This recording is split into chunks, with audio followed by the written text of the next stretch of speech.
Oui, bonjour les amis, continuons la lecture de l'Exode. Nous sommes au chapitre 13. Nous allons lire aujourd'hui les versets 17 à 22. Quand le Pharaon laissa partir le peuple. Dieu ne le conduisit pas par la route du pays des Philistins, bien qu'elle fût la plus directe. Dieu en effet s'était dit, il ne faudrait pas que, à la vue des combats, le peuple renonce et qu'il revienne en Égypte. Alors Dieu détourna le peuple vers le désert de la mer des Joncs. Et c'est en ordre de bataille que les fils d'Israël étaient montés du pays d'Égypte.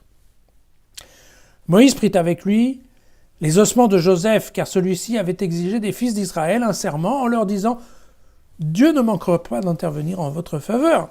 Alors, vous ferez monter d'ici mes ossements avec vous. » Donc ils partirent donc de Sukkot et ils campèrent à Étam, en bordure du désert. Le Seigneur lui-même marchait à leur tête. Colonne de nuée le jour pour leur ouvrir la route, colonne de feu la nuit pour les éclairer. Ils pouvaient ainsi marcher jour et nuit. Le jour, la colonne de nuée ne quittait pas la tête du peuple, ni la nuit. La colonne de feu.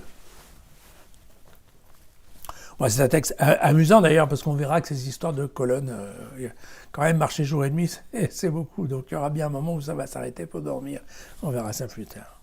Alors, ce qui est amusant dans ce texte, c'est de voir que Dieu connaît bien le cœur des hommes, hein, et qu'il anticipe déjà le fait qu'effectivement, et c'est un sujet qu'on va retrouver assez souvent dans l'Exode, il y a chez les Hébreux qui s'enfuient d'Égypte, au fur et à mesure qu'ils rencontrent des problèmes, eh bien, apparaît, et je crois que c'est assez naturel, une certaine nostalgie de la situation d'avant.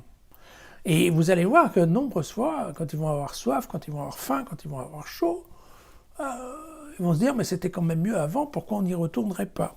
Et donc Dieu anticipe déjà ce réflexe de retour en arrière, et c'est, en tout cas selon l'écrivain qui nous a rédigé l'Exode, c'est la raison pour laquelle Dieu n'a pas choisi de faire la route des Philistins, qui est en effet la route la plus directe, passant par la Philistie, mais tout simplement parce que les Égyptiens ont balisé cette route d'un certain nombre de fortins, et que si, on le verra, si Pharaon décidait de changer d'idée, et qu'il veuille effectivement empêcher maintenant les Juifs de s'en aller, eh bien, effectivement, avec la présence d'autant de troupes militaires sur cette route-là, eh bien, il y aurait un risque face au combat. Les Hébreux disent, bon, il y en a marre, on revient en arrière. Voilà. Donc ça, c'est toujours amusant de voir la façon dont Dieu et Moïse ne sont absolument pas parfaits dans la Bible, mais par contre, ils connaissent bien la faiblesse de l'homme. Ça, c'est toujours rassurant. Voilà, il n'est pas du tout certain que la mer des Joncs, et là c'est bien clair dans le texte de la Bible, la mer c'est la mer des Joncs.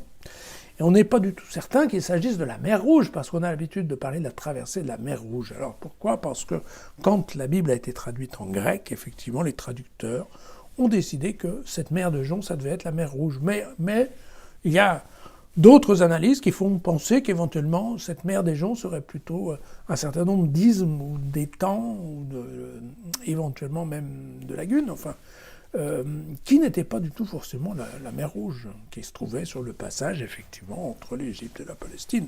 Voilà. Et donc, vous voyez que tout cela n'est absolument pas certain. Voilà.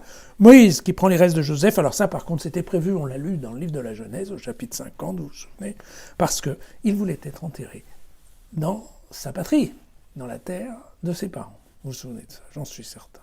Voilà, à demain.